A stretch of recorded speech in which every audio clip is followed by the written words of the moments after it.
வெறும் பிரச்சாரத்தை மட்டும் வச்சு ஒரு தேர்தல்ல ஜெயிச்சிட முடியுமா? இல்ல. அதுக்கு பின்னாடி ஒரு பெரிய அறிவியல் இருக்கு. தரவுகள், மக்களோட உண்மையான தேவைகள், அப்புறம் சரியான வியூகம். இது மூணு ஒன்னு சேரும்போது என்ன நடக்கும்? இத புரிஞ்சுக்க வாங்க தமிழ்நாடோட வால்பாறை தொகுதிக்குள்ள போய் ஒரு அரசியல் வரைபடம் எப்படி உருவாகுதுன்னு பார்க்கலாம். சரி, ஆரம்பிக்கலாம். பாருங்க, எந்த ஒரு அரசியலையும் அதோட வேர்ல இருந்து தான் புரிஞ்சுக்க முடியும். அந்த வேர் எங்க இருக்குன்னா அந்த மண்ணிலையும் அங்க வாழ்ற மக்கள்கிட்டயும் தான் இருக்கு. இதுதான் வால்பாறை. மேற்கு தொடர்ச்சி மலையில இருக்கிற ஒரு அழகான ஆனா அதே சமயம் சவால்கள் நிறைஞ்ச ஒரு தொகுதி. நாம என்னென்ன விஷயங்கள பத்தி ஆழமா பார்க்க போறோம்னா, முதல்ல வால்பாறையோட சமூக பொருளாதார சூழல், அடுத்து அங்க இருக்கிற மக்களோட தீர்க்கப்படாத தேவைகள், மூணாவதா அங்க இருக்கிற அரசியல் கட்சிகளோட பலம் என்ன, நாலாவதா ஒரு நல்ல ஆட்சிக்கான தெளிவான திட்டம் எப்படி இருக்கணும், கடைசியா தரவுக்கும் மக்களோட கண்ணியத்துக்கும் ஜனநாயகத்துக்கும் என்ன சம்பந்தம்னு பார்க்க போறோம். சரி, வாங்க முதல் பகுதிக்குள்ள போலாம். வால்பாறை ஒரு மலை தொகுதி. இங்க இருக்கிற சமூக பொருளாதார சூழலை முதல்ல புரிஞ்சுக்கலாம். ஏன்னா இதுதான் அரசியலோட அஸ்திவாரம். வால்பாறையோட அரசியல் கணக்கு திறக்கிறதுக்கான முதல் சாவி அதோட மக்கள் தொகை அமைப்பு தான். இது ஒரு தனித் தொகுதி. அதாவது இங்க கிட்டத்தட்ட 60% பேர் பட்டியல் சாதியைச் சேர்ந்தவங்க. இன்னொரு முக்கியமான விஷயம், இது 100% கிராமப்புறங்களை கொண்ட தொகுதி. இந்த 2 காரணிகளும் தான் வால்பாறையோட அரசியலை தீர்மானிக்குது. அப்போ இங்க இருக்கிற மக்களோட அன்றாட வாழ்க்கை எப்படி இருக்கு? பொருளாதாரம் முழுக்க முழுக்க தேயிலை தோட்டங்களையும் மசாலா தோட்டங்களையும் நம்பிதான் இருக்கு. நிலச்சரிவு, அப்புறம் யானை மாதிரி காட்டு விலங்குகளோட பிரச்சனை இங்க சாதாரணம். கூலி ரொம்ப குறைவு, வேற வேலைவாய்ப்புக்கு பெரிய தொழிற்சாலைகள் எதுவும் இல்ல. கையில போன் இருந்தாலும் கிராமங்கள் இன்னும் தனிமைப்படுத்தப்பட்டு தான் இருக்கு. இப்ப நாம பார்க்க போறதுதான் இந்த கதையோட மிக முக்கியமான பகுதி. மக்களோட தீர்க்கப்படாத தேவைகள். கொடுத்த வாக்குறுதிகளுக்கும் நிஜ வாழ்க்கைக்கும் நடுவுல எவ்ளோ பெரிய இடைவெளி இருக்குன்னு இங்கதான் நம்ம பார்க்க போறோம். 445 ரூபா, இது ஒரு நம்பர் இல்ல. இது தேயிலை தோட்டத்துல வேலை செய்யற ஒரு தொழிலாளியோட ஒரு நாள் சம்பளம். விலைவாசி ராக்கெட் வேகத்துல ஏறிட்டு இருந்தாலும் இந்த சம்பளம் பல வருஷமா மாறாம ஒரு தேக்கத்தோட சின்னமா நிக்குது. இந்த வார்த்தைகளை கொஞ்சம் கவனிங்க. அரசாங்க உதவி எதுவும் எங்கள வந்து சேர்றதில்ல. இது வெறும் புகார் இல்ல, இது ஒரு வலி. குறிப்பா ரொம்ப தூரத்துல இருக்கிற பழங்குடி கிராமங்கள்ல தங்களை யாருமே கண்டுக்கல, அரசாங்கம் தங்களை கைவிட்டுடுச்சுன்னு மக்கள் நினைக்கிறாங்க. ஆக மக்களோட கோபத்துக்கு முக்கியமான காரணங்கள் என்னன்னு பார்த்தா, யானை தாக்கி சேதமான வீடுகளை இன்னும் சரி செய்யல, நலத்திட்டங்கள் பல கிராமங்களுக்கு போய் சேரல, சம்பள உயர்வு வெறும் பேச்சோட நின்னுடுச்சு, புதுசா வரப்போற சுற்றுச்சூழல் திட்டங்களால தங்களோட வாழ்வாதாரம் போயிடுமோன்னு ஒரு பயம். இது எல்லாமே நிறைவேற்றப்படாத வாக்குறுதிகளோட வெளிப்பாடுதான். நம்ம அரசியலமைப்பு சட்டம் ஒவ்வொரு குடிமகனுக்கும் கண்ணியமான வாழ்க்கையை உறுதி செய்து தகவல் அறிந்து பொறுப்புணர்வோடு பேசுறது நம்ம உரிமை.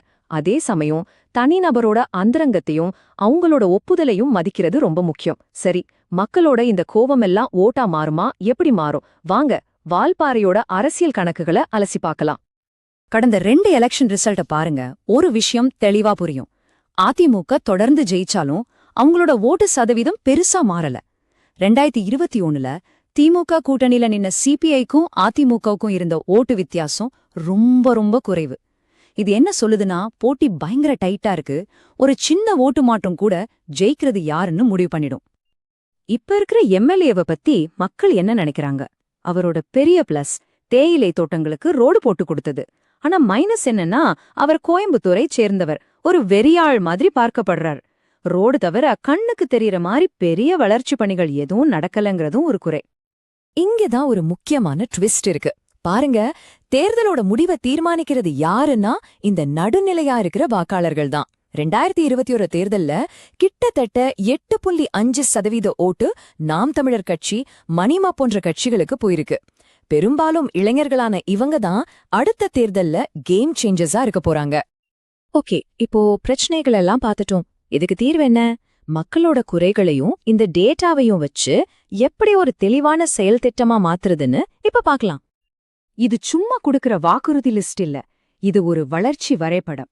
பழுதடைஞ்ச சாலைகளை சரி செய்ய 100 கோடி, பாதுகாப்பான குடிநீருக்காக 50 கோடி, உள்ளூர் இளைஞர்களுக்கு வேலை கிடைக்க ஒரு விவசாய பூங்காவுக்கு 30 கோடி, விடுபட்ட மக்களுக்கு நலத்திட்டங்கள் சரியா போய்ச் சேர ஒரு 30 கோடி. ஒவ்வொரு பைசாவுக்கும் ஒரு கணக்கு இருக்கு, ஒரு தேவை இருக்கு. இந்த மொத்த திட்டத்தையும் 4 பாயிண்ட்ல சுருக்கமா சொல்லலாம். 1. உள்ளூர் பட்டியல் சாதி அல்லது பழங்குடியினத்தைச் சேர்ந்த ஒருத்தர வேட்பாளரை நிறுத்தணும். இது வெளியாளுங்கிற பேச்ச உடைக்கும். 2. தோட்டத் தொழிலாளிகள் கிட்ட நேரடியா போய் அவங்க சம்பளம், வீட்டு வசதி பிரச்சனைகளை பத்தி பேசணும். 3. ரோடு, தண்ணி, வீடு மாதிரி முக்கியமான தேவைகள்ல கவனம் செலுத்தணும். 4. கூட்டணியோட சேர்ந்து ஆளுங்க கட்சிக்கு எதிரான ஓட்டுகள் சிதறாம பாத்துக்கணும். ஒவ்வொரு முடிவுக்கும் பின்னாடியும் ஒரு தெளிவான காரணம் இருக்கு.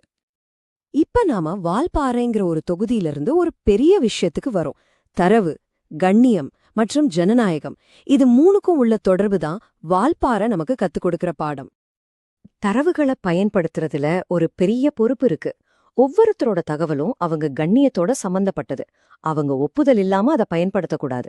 இது சட்டப்படி மட்டும் இல்ல, ஒரு நல்ல ஜனநாயகத்தோட அடிப்படை தர்மமும் கூட. அப்போ ஒரு கேள்வி வருது. டேட்டா உண்மையிலேயே மக்களோட குரலா மாறும்போது அரசியல் வெறும் பவர் கேமா இல்லாம நிஜமான ஆட்சி நிர்வாகத்துக்கான ஒரு கருவியா மாறுமா? இந்த புரிதல் தான் உண்மையான ஜனநாயகத்துக்கான முதல் படி.